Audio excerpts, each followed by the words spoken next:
जैसे कि हम सब जानते हैं कि स्कूल्स के अंदर एजुकेशन डिपार्टमेंट की तरफ से हर वर्ष गर्मियों और सर्दियों की छुट्टियां डिक्लेयर की जाती हैं। अगर बात करें इस बार की जो गर्मियों की छुट्टियां, समर वेकेशन, जो यहाँ की एडमिनिस्ट्रेशन, जो जम्मू कश्मीर की एडमिनिस्ट्रेशन एजुकेशन डिपार्टमेंट की तरफ से डिक्लेयर किया है कि 6 जून से ये छुट्टियां पड़ेंगी और इसकी कैलकुलेशन बनती है लगभग 35 डे, यानी कि इस बार जो गर्मियों की छुट्टियां होंगी वो 35 दिनों के लिए होंगी। अगर उसके कंपैरिजन में हम देखें कि इससे पहले जो विंटर वेकेशन हुई, जिसमें मैक्सिमम हमारा कश्मीर डिवीजन आता है और समर वेकेशन में मैक्सिमम जम्मू डिवीजन आता है, तो अगर हम गर्मियों की छुट्टियों की बात करें तो ये लगभग 35 छुट्टियां इस बार मिलने जा रही हैं।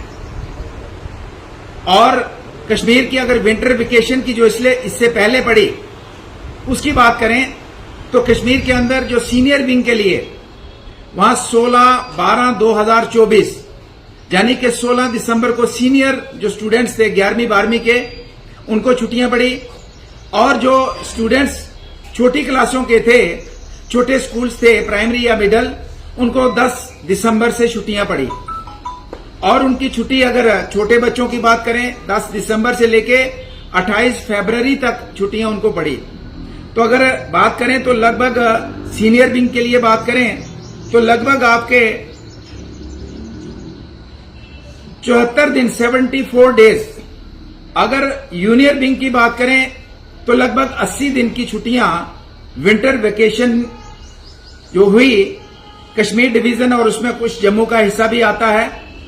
तो उनके लिए लगभग 80 दिन की छुट्टियां वहां के स्टूडेंट्स को मिली। और जम्मू संभाग में यहां के स्टूडेंट्स को, जबकि आप गर्मी का अगर सीजन देखें तो मुझे नहीं समझ आता कि कैलेंडर वही जो हर साल कैलेंडर है, गर्मी कभी जल्दी पड़ती है कभी लेट होती है, लेकिन ऑफिसर्स उसी कैलेंडर को कंटिन्यू करते हैं। हर वर्ष 5 और 6 जून को हमारी छुट्टियां पड़ती हैं, जबकि अब मई महीने में जहां चरम सीमा पे गर्मी होती है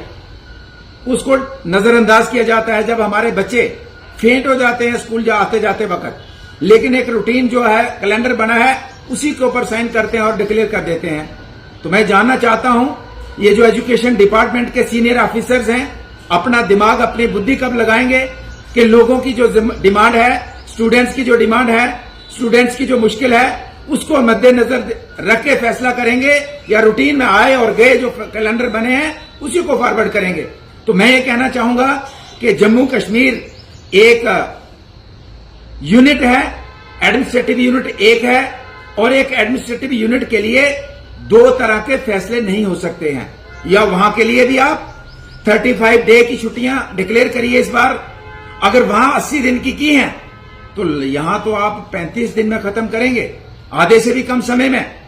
तो मैं ये कहना चाहूंगा, हालांकि अगर छुट्टियों की बात करूं तो मैं पर्सनली छुट्टियों के फेवर में नहीं हूं, लेकिन अगर कानून की बात करें, नियम की बात करें, तो नियम को देखें तो अगर कश्मीर और जम्मू एक एडमिनिस्ट्रेटिव यूनिट है तो दोनों के लिए एक तरह का फैसला होना चाहिए।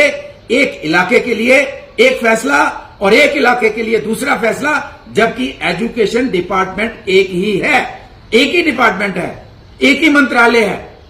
एक ही आपका कमिश्नर सेक्रेटरी है, और फैसले अलग अलग तरह से किए जाते हैं, जो कि सरासर गलत है। वहां बढ़ाई तो यहां भी बढ़नी चाहिए, यहां कम हुई तो वहां भी यही फैसला होना चाहिए। तो मैं एजुकेशन डिपार्टमेंट को कहना चाहूंगा कि 2 तरह के फैसले कतई कबूल नहीं है। आपको एक यूनिट है, एक यूनिट की तरह ही जम्मू कश्मीर रियासत को ट्रीट करना है और उसी तरीके से आगे बढ़ना है, ये मैं कहना चाहता हूं।